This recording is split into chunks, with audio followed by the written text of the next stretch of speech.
Hey, Al Sky here for Rye Guys t-shirts. Rye Guys, that's W-R-Y guys.com. Great, irreverent, thought-provoking t-shirts upholding a pro-freedom perspective. Inspired by such classic humorists as Mark Twain, H.L. Mencken, and Oscar Wilde, they invoke the wit and wisdom of the past to satirize modern myths. These high-quality shirts for men and women look good and feel good, and they make great gifts. Use the coupon code SCOTT for 15% off. Rye Guys t-shirts at ryeguys.com. That's W-R-Y guys.com. All right, y'all, Scott Horton Show. I am him. Check out the archives at libertarianinstitute.org/Scott Horton Show. And hey, it's our first big fundraiser and grand opening over there at the Libertarian Institute. So dig deep. You can write it off on your GD taxes. It's we're a 501c3 and all of that's our big fundraisers. Please stop by libertarianinstitute.org/support. And then that way we can keep doing things like this. Introducing the great Gareth Porter. Welcome back to the show, Gareth. How are you, sir? Hi, Scott. I'm fine. Thanks. Glad to be back. Very happy to have you here. Let me turn your mic up here. Hey, so you wrote the book on Iran's nuclear program. Someone's questioned me the other day, are you sure they're not making nukes, man? I said, no, really, I'm sure. He says, okay, I trust you, I guess, man, because you know what you're talking about. I know you do, but everybody else says they are, and I'm really worried about it. Well, hey, man, read Gareth Porter. The book is called Manufactured Crisis, The Truth Behind the Iran Nuclear Scare. And then you will see. You will know.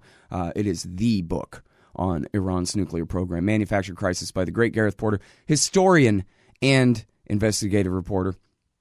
He writes for Middle East Eye and for Truth Out, and we republish all of it at antiwar.com and at libertarianinstitute.org.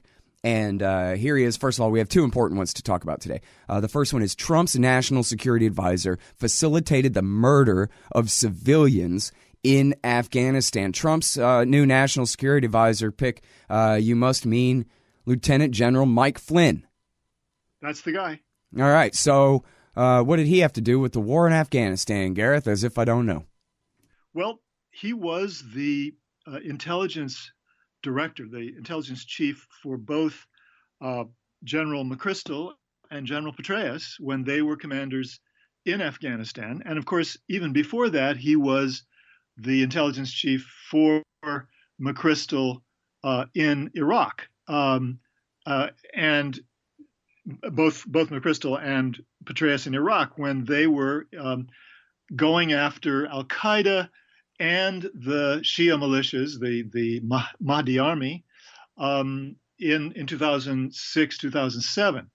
And so the story really begins in Iraq when he comes up with a new way of targeting to facilitate this effort to really wipe out or to decimate, let's put it that way, the leadership organs of the command structure of these two adversaries of the United States in Iraq. All right, now let me throw in here that when you're talking about Stanley McChrystal, it goes without saying between us, but the audience needs to be caught up. He wasn't running the whole Iraq war. He was the commander of the Joint Special Operations Command, which is the highest tier, the first tier special forces. The SEALs and the Delta Force, not even the Rangers and Force Recon. They're second tier. This is the top tier special forces guys, JSOC. Precisely. And this is the outfit that was given the task of focusing in on the leadership structures of both Al-Qaeda and the Mahdi army in Iraq during those years. And so what he did was to rely extremely heavily on overhead aerial surveillance, essentially drones in the air over targets that they suspected were connected with Al-Qaeda or Mahdi army. And then with that overhead aerial surveillance, they linked that to the cell phones that were somehow linked to the location that they were focusing on. And they came up with this system for essentially assembling a target list on the basis of the intelligence that they gathered from full motion videos from the aerial surveillance, plus the linkage between any telephones within that structure, within that location, and outside it. And then they would geolocate, figure out physically where the cell phones are that linked to that place, and that would be the way that they would assemble their target list. Now, that system was apparently regarded as a great success. We don't have, as far as I know, actual figures for how many people they killed or captured in Iraq. But when they transferred that system to Afghanistan, when McChrystal was sent to Afghanistan as commander of U.S. troops there in 2009, that was 2009, right? Yeah. Exactly. 2009. Then the system that they had created was scaled up, as McChrystal liked to put it, and it became much larger, much faster, and much more dangerous. And that's really where my story comes in. And this, by the way, this is a story that is really drawing on the longer piece that I published in Truth Out in 2011, which was not really about Flynn, but it was about McChrystal and Petraeus.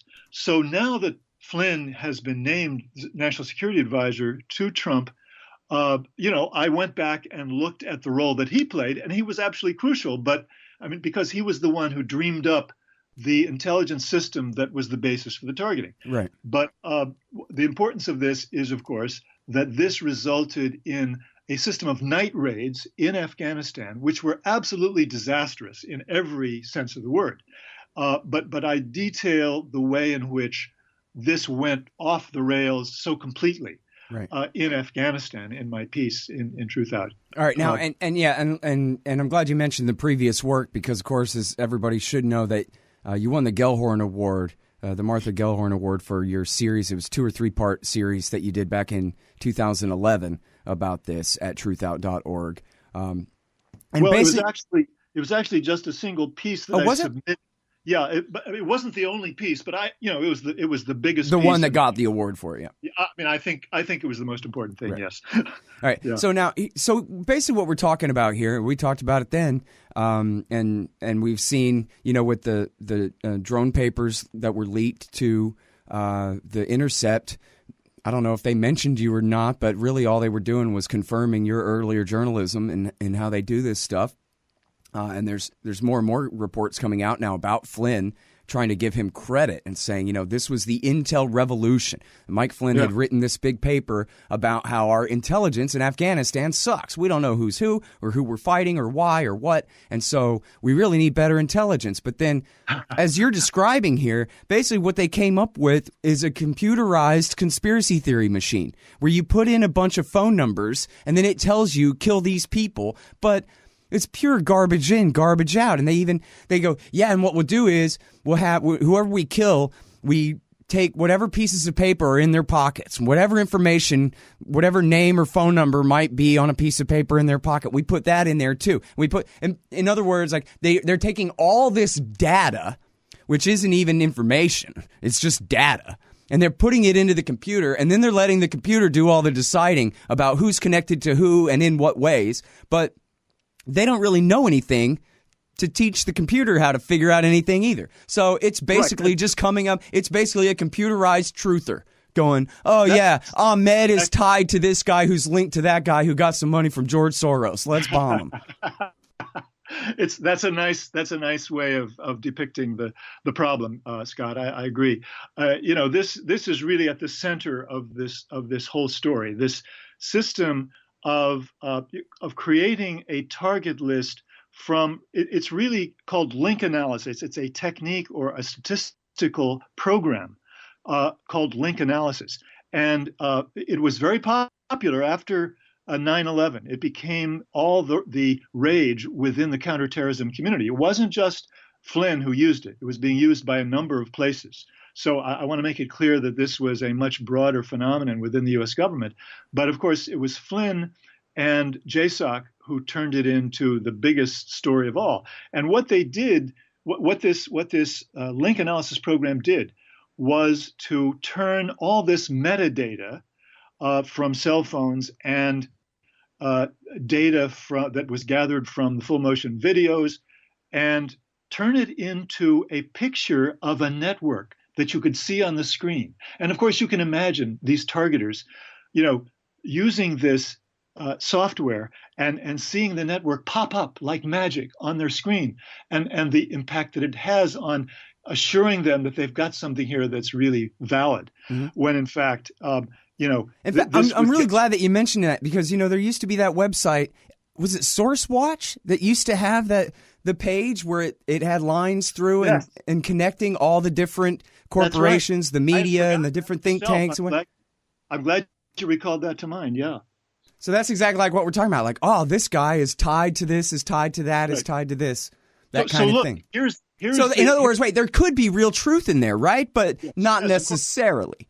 I'm not saying, I want to make it clear, I'm not saying that none of the people that they had on their chart of the network were in fact Taliban people. I mean, of course, a lot of them were. There's no question about that. But there's also no question that there was a huge amount of innocent, of sort of scouring up, scarfing up innocent people in the process. And the key thing to know is that most of these people apparently, most of the targets, I want to make it clear, I'm talking about most of the targets, they didn't even know who they were. They were simply phone numbers. Right. Well, and listen, they told Dana Priest in the series Top Secret America for the Washington Post, Dana Priest and William Arkin, that, it was about 50% of the houses that we raided were even anybody we were looking for at all. And they were bragging about that. That's a very good indicator. In fact, my own estimate, not just based on that, but on the data that I got from the human rights organization, the independent human rights organization in Afghanistan, which was doing the best job that they could. I'm quite convinced that they were under very difficult conditions trying to gather information from the Taliban-controlled zone about incidents of night raids. And they could only investigate a small percentage of the total. But based on the number of complaints that they had from that minority of incidents of night raids where people were killed, I estimate that probably half the number of people who JSOC killed in night raids were innocent. Yeah. Well, and the thing of it too is, in context, they were supposed to be clear holding and building and counterinsurgencing and winning over the Pashtun population of Afghanistan to our side by being such sweethearts and providing such good security for them that they would prefer us to their own sons. And yet you got Americans falling out of the sky from Black Hawk helicopters in the middle of the night, raiding people's houses like the boogeyman, like I grew up hearing stories about the Nazis and the communists, the NKVD of the Soviet Union, who would come for people in the middle of the night. And how the exiles said, if only the neighbors had stood up for them, or whatever. And this is the definition of totalitarianism, of the worst kind of way that you can treat people. If you came up with a plan for how can we make the people of Pashtunistan hate us as much as possible, this would be it. Night raids, killing them and humiliating them in front of their women and their children in their own bedrooms at 3 o'clock in the morning. And there's a quote from my research here. I forgot where it was, maybe from Anand Gopal, where the guy is one of the police chiefs says, the Soviet Union, they came in here, they killed 1 million of us, but they never came in our homes at night. Right. This is of course the reason that McChrystal himself acknowledged publicly in a directive that was made public in a redacted form in 2010. He said publicly that the night raids have enraged, I don't know if he used that word specifically, but he made it clear that it has made everyone in Afghanistan angry at us. Now, I mean, that is the most astonishing admission on the part of the person who was actually carrying out the policy. He sponsored it. He made the decision to increase the level of those raids fivefold during a period of 6 or 7 months. Well, and then once he was cashiered because of Hastings' great journalism and they brought Petraeus in, he even, doubled, tripled, quadrupled the night raids after that. That's right. Petraeus made it much worse. And every time you scale up, you increase the tempo, that means that you are forcing your targeters to add targets to the list at a rate that means that the rate of innocent people being added to the list is bound to be increased. Right. I mean, in other words, just the same as quotas for the NYPD. Go out there and find some black people to bring in here. Yeah. Or quotas in a communist country, for production. I mean, some of that production is going to be phony. Some of it's going to be, shoddy goods, et cetera, et cetera. Yeah. Well, yeah, and exactly. I mean, it's interesting about just the economics of how that works, where he's not saying, guys, do your best in really trying to find, the really isolating the networks of the Taliban leadership and marginalize this, that.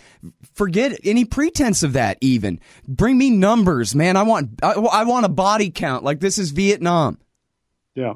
Now, the thing is, Scott, I mean, both, I think, it's very clear that McChrystal knew that this was a bad idea. Petraeus knew that it was a bad idea, and Flynn knew that it was a bad idea. We know that Flynn's gone on record saying, night raids actually were not a good idea. So these people were doing things that they knew were not in the national interest, okay? And they did it anyway. Why did they do it? Because this was regarded as being good publicity for McChrystal, but particularly for Petraeus. It was generating activity that they could say was showing that we were laying it on the enemy. And so it was PR. It was PR despite the fact that they knew it wasn't working. It was having the opposite effect in the long run. Mm-hmm. And that, to me, is the most telling point about the whole story. Yep. Well, they're just now finally getting the technology together where you can search MP3s for certain text words, right? So that we'll be able to go back soon, within maybe a couple of years, maybe even sooner, Gareth. We'll be able to search for you and me predicting and joking and talking about how, hilarious, now that Petraeus is moving to CIA, I wonder how long it'll be before he tries to put out a report about how the war in Afghanistan is going great or whatever. And then that's exactly what happened, was he tried, and apparently the CIA analyst rebelled, but he tried to basically embed his former pet officers inside the CIA analyst group to report on the progress of the war. He obviously did that. I mean, he couldn't help himself. That was second nature to Petraeus by then, of course. That's just so funny. But yeah, I mean, I don't know. I guess I might have suspected that he would have done it in a little bit less ham-handed of a way and not get caught so easily. But it was just right there in the post for everyone to read. But Scott, the real significance of this story, it's the tens and thousands of dead people, right? Tens of thousands. Of course, tens of thousands of dead people. Yeah. And we have a guy who's got blood on his hands, who is promoted to national security advisor. In theory, the guy who sits, he sits right next to the president, next to the Oval Office, and has the president's ear every day. Mm-hmm. And the news media, doesn't like Michael Flynn for reasons that have nothing to do with this, because he's an Islamophobe and says crazy things. But nobody ever seems to think that there's anything wrong with what he did in Afghanistan. In fact, it's the opposite. He's regarded as the most notable, or one of the leading intelligence figures of his generation. So, I mean, it's really a story of the utter failure of the news media to have any idea of what's going on with regard to this key figure in the new administration. Yeah, same as ever. I mean, Petraeus's only real successes were in controlling the minds of the media in New York and D.C. Yeah. And, yeah, they just, hey, look, everybody, the surge is working. Don't ask me what that means because I couldn't explain it, but I'm here to tell you it's working all right. And well, of course, he used the figures for the number of Taliban that he supposedly captured. I think it was 1,200 or 1,300 over a period of a couple of months. And I found out, and this is one of the pieces that I did in 2010, I guess it was, that, or I think it was 2011 actually, that these were totally phony numbers. I mean, they were just, the vast majority, 85, 90% of them were innocent civilians, as was documented in a document that I got on the U.S. prison population in Afghanistan. And every single person who was captured by U.S. forces had to be ultimately either freed or put in that prison. So it was dispositive evidence that he was lying. Right. Yeah, this was later in the war, after so many torture scandals, that they had come up with a process for reviewing the captured there that was a little bit more efficient than in previous years. In case anyone out there is confused, what? They had a review and were letting people out of jail there? Yeah, not in the Bush years they weren't. Or maybe not in the early ones anyway. But yes, they did end up with a process like that. I'm sorry. The name of that article is actually on the tip of my tongue right now. I was going to drop it for a footnote here, but I can't quite recall it. But Petraeus's PR person even admitted to me on the record that, yeah, well, these were just suspects. These were not actual Taliban. Yeah. Well, now listen, back to Mike Flynn being the right hand, and I mean national security advisor is everything, right? And especially in the incoming administration. I mean, we don't know who's going to be Secretary of Defense or State yet, but there's a 99% chance that the National Security Advisor is going to be the closest person to the president on these issues. And the thing is Flynn's reputation is entirely wrapped up in the Afghan war, which, as we know now, in the end of November 2016, as we're talking here, is completely lost. And that, in fact, the 10,000 American soldiers, airmen, mercs, and spies that are in Kabul now are basically holding the government up. The Taliban rules more of the country than at any time since 2001. They control virtually the entire Helmand province and in the daytime, and they control, virtually all of Pashtunistan in the south, at least at night. And we hardly have force protection for our own guys there at this point. So then that means that the big question for the new president is, what are you going to do? Declare victory and leave, or declare failure and double down and do a Barack Obama and do another surge? And absolutely, so then the question is, what's Flynn going to tell Trump? That, yeah, we tried and it was totally not worth it, so forget it? Or we did great, but then Obama sold us out, so all you got to do is give us another chance, boss? It's a very interesting question indeed, and I have no idea what the answer would be. I mean, here's a guy, as we've just been talking about, who knows that what his handiwork in Afghanistan really went off the rails, and the night raids were a terrible idea, and that it hurt the overall effort, and yet he was part of the team that continued this for years. Who knows what he's going to tell the president, and it's going to be really one of the most interesting questions to watch. I agree. I mean, it's a very unknowable thing to ask what Trump is going to decide about Afghanistan. If I had to guess, I would say he's not going to persist on this. I mean, there's just too much. It's too much cost and effort for any return. And yeah. If nothing else, as just a businessman, his first instinct would be, what the hell are we doing this for? Hey, all, Scott Horton here. It's always safe to say that one should keep at least some of your savings in precious metals as a hedge against inflation. And if this economy ever does heat back up and the banks start expanding credit, rising prices could make metals a very profitable bet. Since 1977, Robertson Roberts Brokerage Inc. has been helping people buy and sell gold, silver, platinum, and palladium, and they do it well. They're fast, reliable, and trusted for more than 35 years. And they take Bitcoin. Call Robertson Roberts at 1-800-874-9760 or stop by rrbi.co. Yeah, maybe. I sure hope you're right about that. But I hope so too. It's not his money to invest; it's the taxpayer. So, well, that's true. Just like Halliburton could have never invaded Iraq, but boy, you make their CEO our vice president, and they can. All right. It turns into a presidential albatross. So, in a sense, it is his money. Well, that's true. And Nick Turse said that, hey, if any person as president could say, what, Afghanistan? We totally won that war, man. Yeah, big league. We kicked their ass, even though it's totally not true. It's Donald Trump. So, great. You know what? Who cares if Kabul falls and Mullah Omar's son comes in there and rules the place? We'll just keep calling it a victory anyway and just stay gone. That sounds fine to me.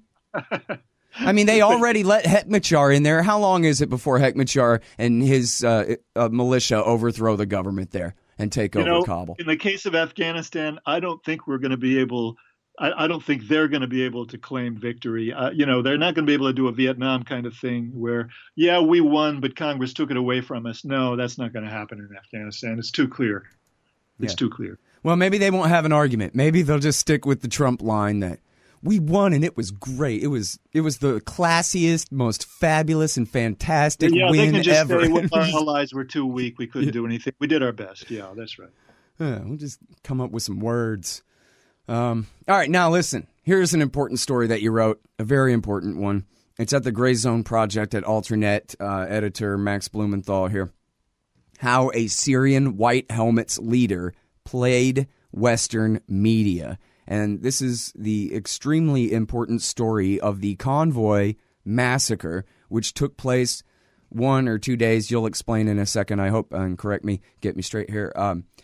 1 or 2 days after the U.S. bombed the Syrian military when they were in the middle of a battle with the Islamic State, leading to the Islamic State seizing a Syrian army base, at least for a day or so, before being driven back.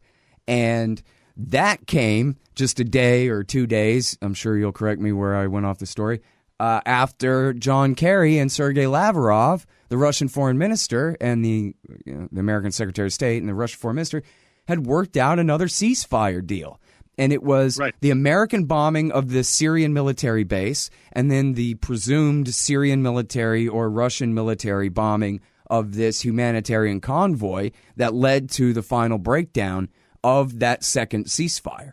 So this is an extremely important event that you're covering here. Extremely important event. And the more important event, as you've just laid out, was 2 days before that, when the U.S. Air Force and its allies in this coalition in the Middle East bombed Syrian army forces at Deir ez-Zor. And that's now a big story because the investigation report has just come out, and I will be writing about that in the coming days.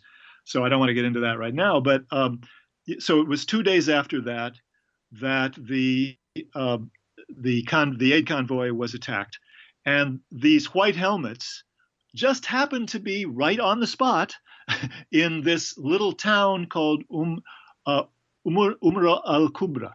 And it's about 15 kilometers west of the city of Aleppo.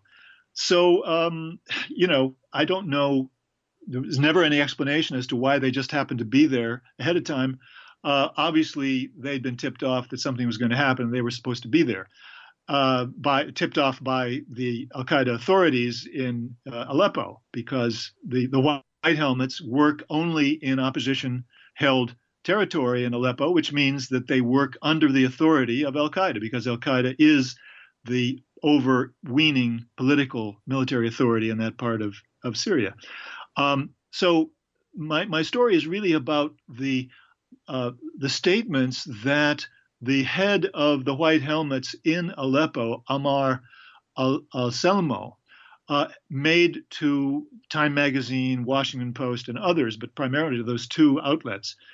And in a video that was widely distributed the night of the convoy attack, later that night, with fire still burning. And what I found was that he basically misrepresented, lied repeatedly about what he witnessed and what actually happened, clearly conveying a line which was preconceived that this was a Russian-Syrian air attack, and putting forward a series of statements that were supposed to support that, and statements which I was able, by looking at all of the records having to do with this incident, was able to show definitively were simply untrue. I mean, beginning with his claim that he was an eyewitness to the first part of the very first attack, which he says he saw. Originally, he says he saw a Syrian government helicopter dropping barrel bombs, a barrel bomb, or I can't remember if he said a barrel. I think he said a barrel bomb. It turns out that, of course, it was already late. It was already past the time when you could see anything. It was dark. He couldn't have possibly seen it.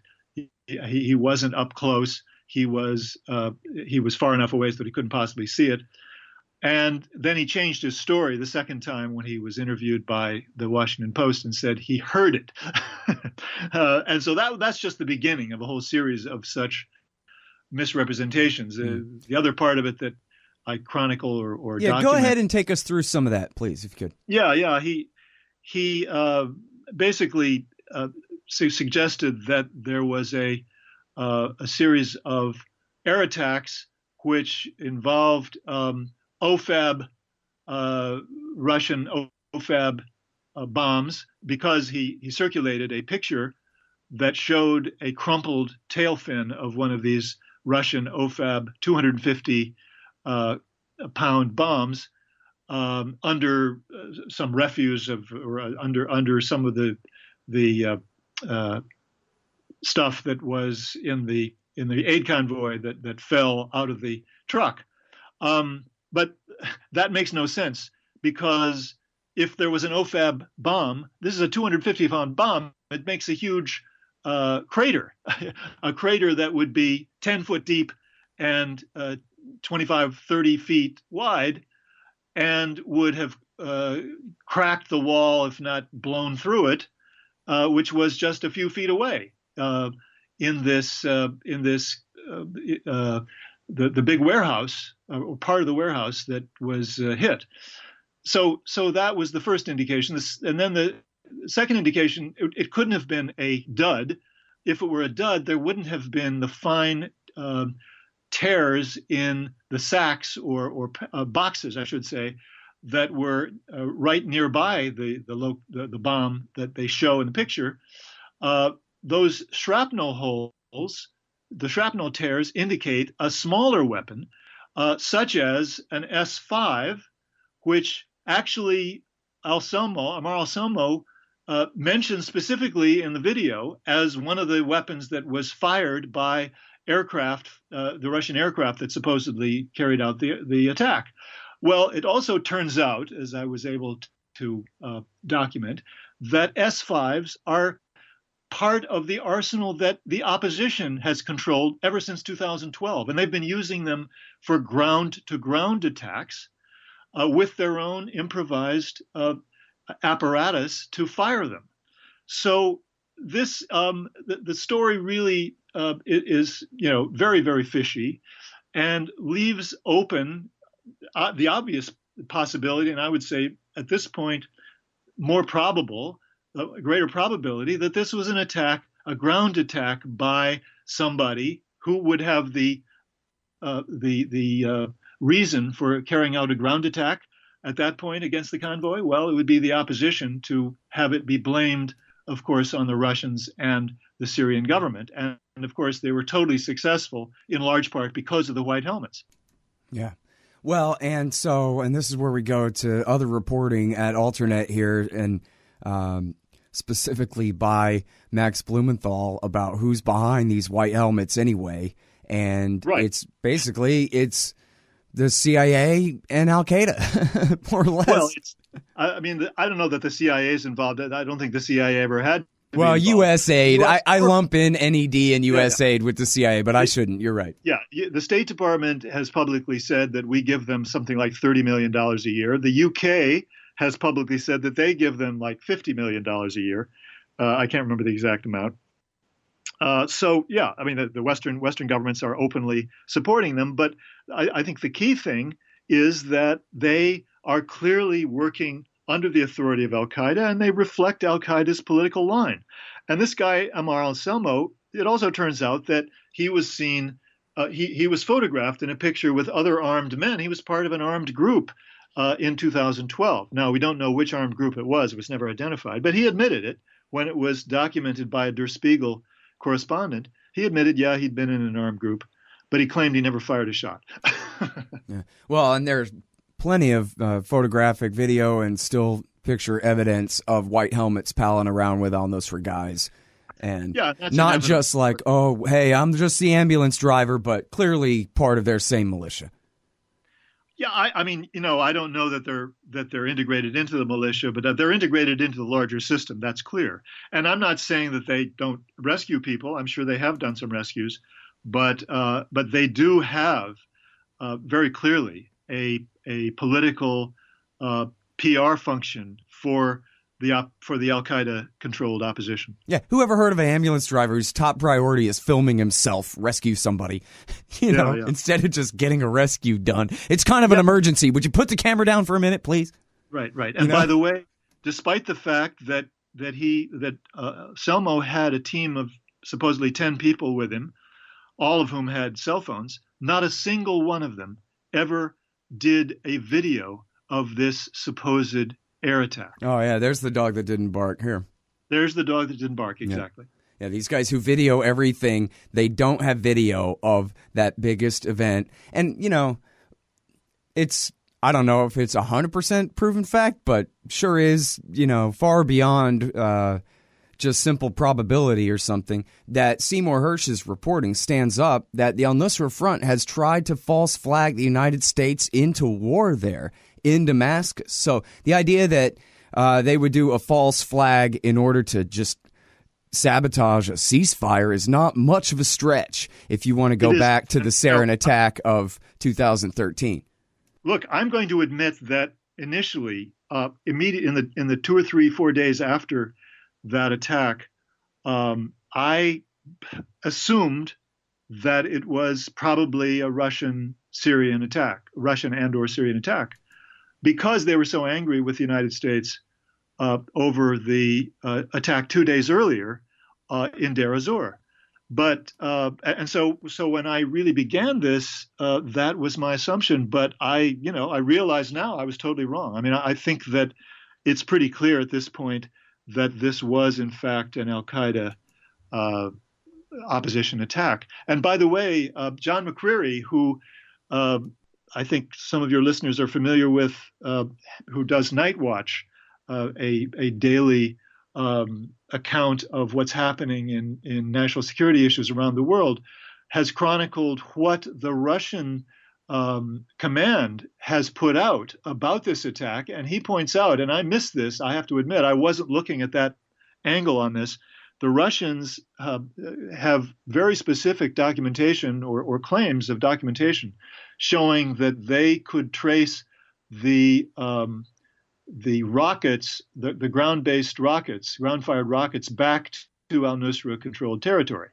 And so this guy, John McCreary, who was a former high-ranking DIA analyst, in fact, does believe that this was an opposition ground attack on the convoy. Yeah, well, so then what about the attack at Deir ez-Zor? Do you know if anybody has ever really tried to nail down for sure whether that was an accident or whether that was a deliberate insubordination and sabotage by the DOD of the president's policy and the Secretary of State's ceasefire here? Well, I mean, I said in my earlier story about this that the overall timeline and statements that were indicating the Department of Defense and the overall commander of the Air Force part of Central Command, who runs the entire show of airstrikes in both Syria and Iraq, were very skeptical about collaborating with the Russians, and that this attack on Deir ez-Zor clearly was the precipitating factor more than anything else in the decision by the Russians and the Syrians to say, okay, this ceasefire is over. We're not going to try to continue this. Clearly, on the assumption that the U.S. government was not going to support a ceasefire, they had other interests.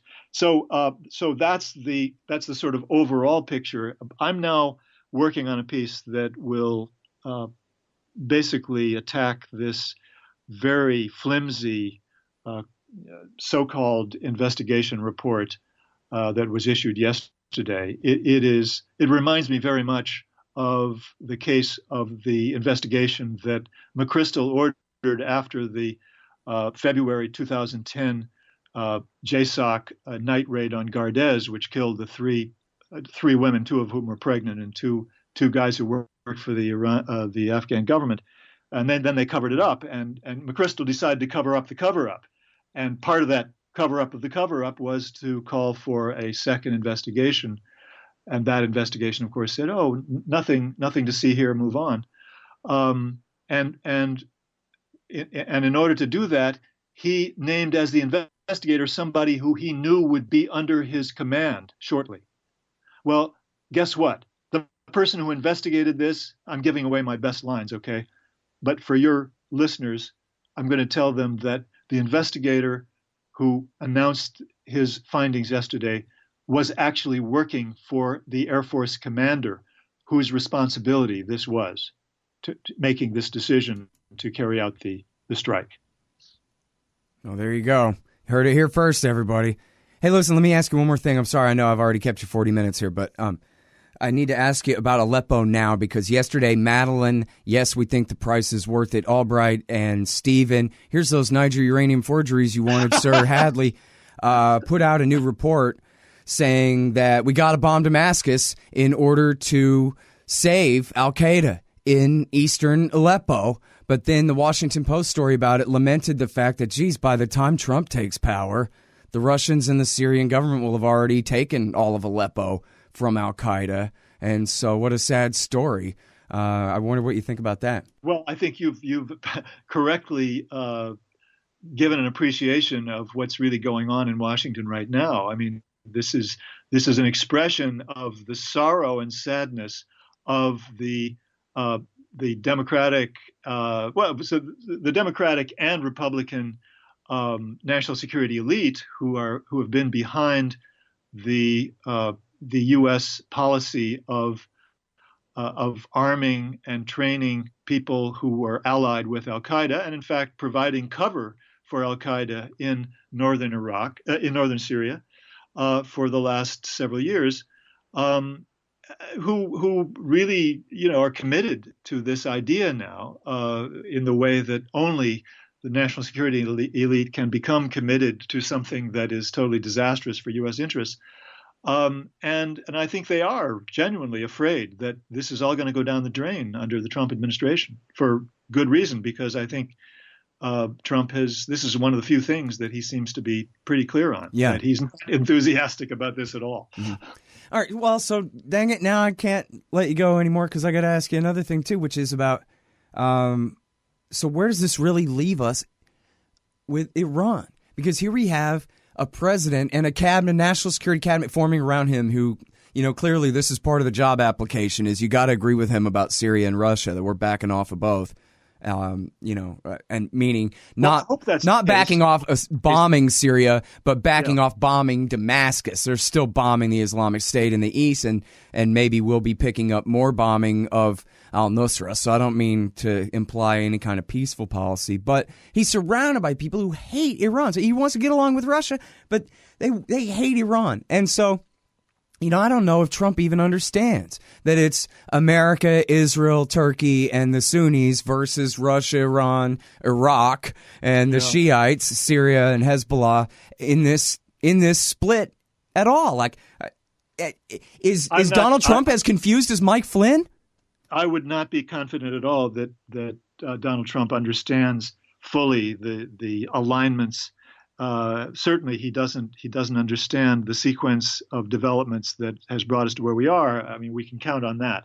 However, I think that there has been a a false picture of what Trump's thinking is about the nuclear agreement with Iran.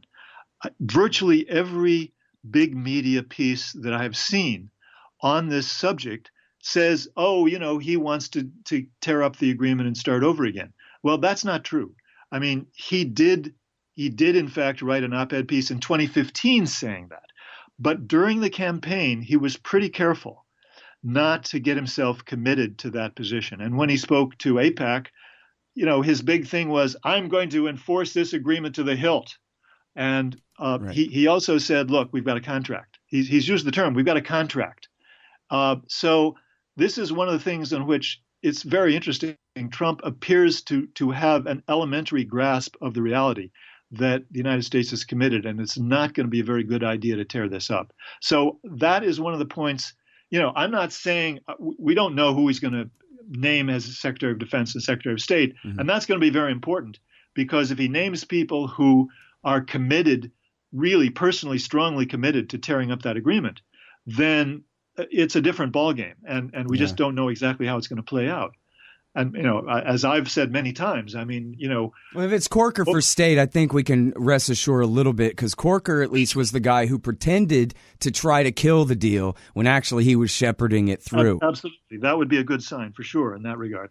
But if he had people in both positions who were committed to, doing serious damage to the agreement, plus Flynn, who is on the record as calling for that, although he might change his mind too, that would be a bad set of dynamics based on the history of how these things play out. Yeah. A president with his own views coming to office, fairly convinced about things, and then being pushed very hard by his national security team. So that there's a degree of uncertainty about that. Yeah.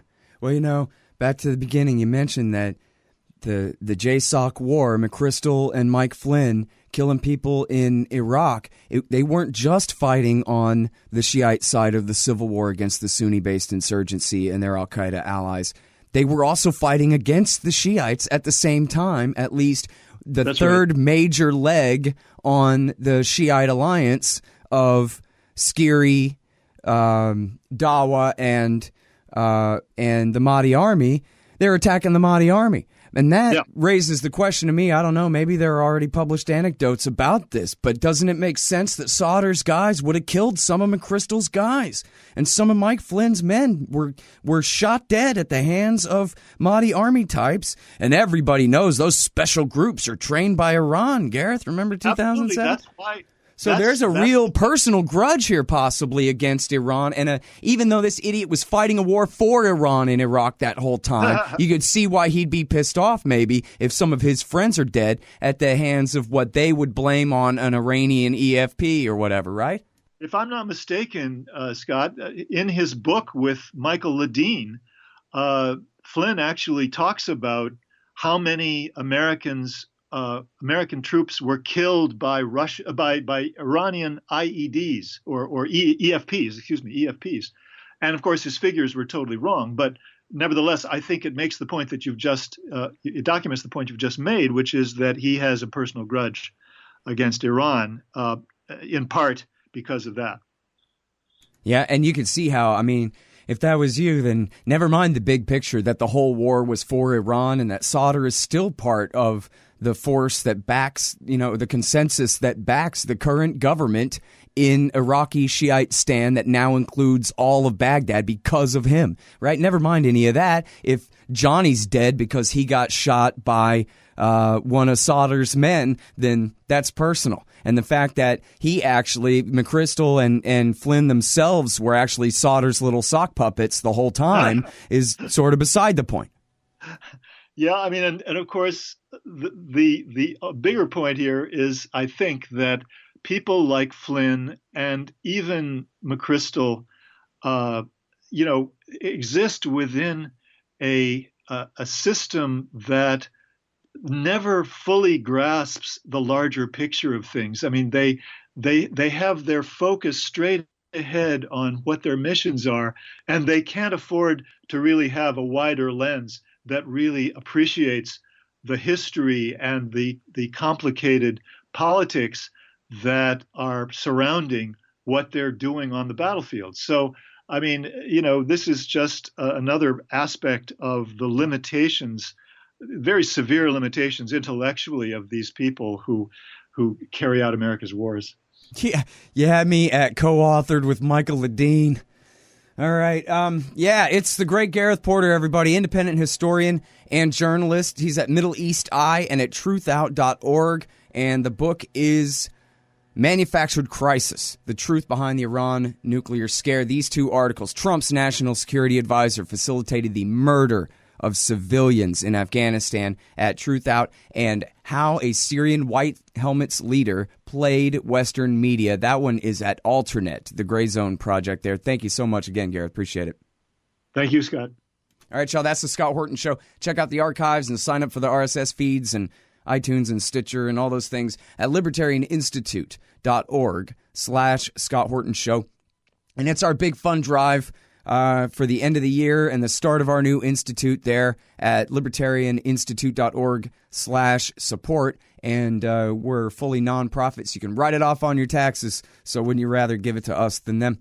Of course. That's libertarianinstitute.org/support. And thank you all very much. Hey, I'll check out the audiobook of Lew Rockwell's Fascism versus Capitalism, narrated by me, Scott Horton, at audible.com. It's a great collection of his essays and speeches on the important tradition of liberty. From medieval history to the Ron Paul Revolution, Rockwell blasts our status enemies, profiles our greatest libertarian heroes, and prescribes the path forward in the battle against Leviathan. Fascism versus Capitalism by Lew Rockwell for audiobook. Find it at Audible, Amazon, iTunes, or just click in the right margin of my website at scotthorton.org. This part of the Scott Horton Show is sponsored by Audible.com. And right now, if you go to audibletrial.com/Scott Horton Show, you can get your first audiobook for free. Of course, I'm recommending Michael Swanson's book, The War State, The Cold War Origins of the Military-Industrial Complex and the Power Elite. Maybe you've already bought The War State in paperback, but you just can't find the time to read it. Well, now you can listen while you're out marching around. Get the free audiobook of The War State by Michael Swanson, produced by Listen and Think Audio at audibletrial.com/Scott Horton Show.